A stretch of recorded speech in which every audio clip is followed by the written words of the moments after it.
My name's Dave Lean, and my wife Mary and I have 6 kids now. Our eldest son is Ezekiel, he's 13, then we have Toby who's 10, Judah who's 8, Hudson who's 6, I'll get there, Maisie who's 4, and Piper is a baby. Yeah. So I'm married to Cameron and we have 2 kids, Emily who's 7 and Thomas who's 3, and another little one on the way.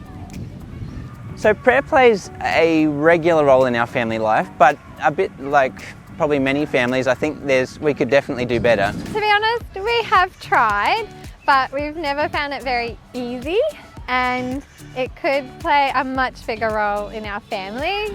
Usually when we get to the top of the range on the drive to school in the morning, one of the boys will kick the back of my car seat or probably tell Mary if we've forgotten to pray to start the day. And usually we finish off with prayer as a family before we go to bed in the evening. Yeah, we'll do grace together at meal times and pray before bed, or if something big happens, we'll pray with our kids, but I wouldn't say it's a really regular rhythm for us. I think it can always just become a bit routine, and I think our prayers become a bit dry sometimes, and so this book's been really encouraging for me to think about that again. A lot of things. So first of all, it's dot point. The entire book is in dot points, which is so helpful for me. It was wonderful that it was very simple in its outset, and so made it very easy to read.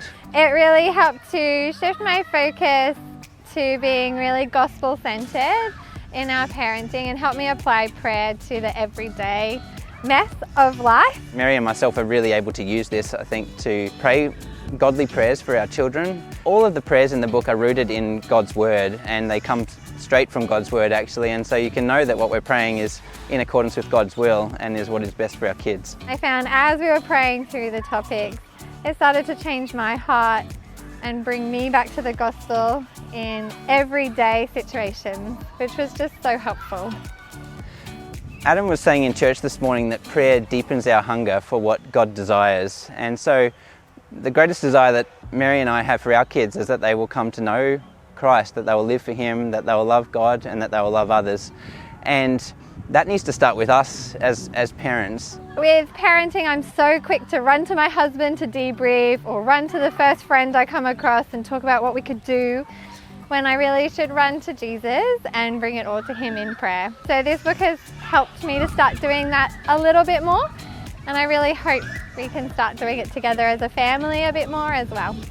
Working through the book, we've been able to realign our desires with what God desires for our kids, and to even let our worries and our fears for our kids, give them over to God, knowing that He cares for our kids more than even we do. And there's this beautiful old hymn. The second verse always hits me.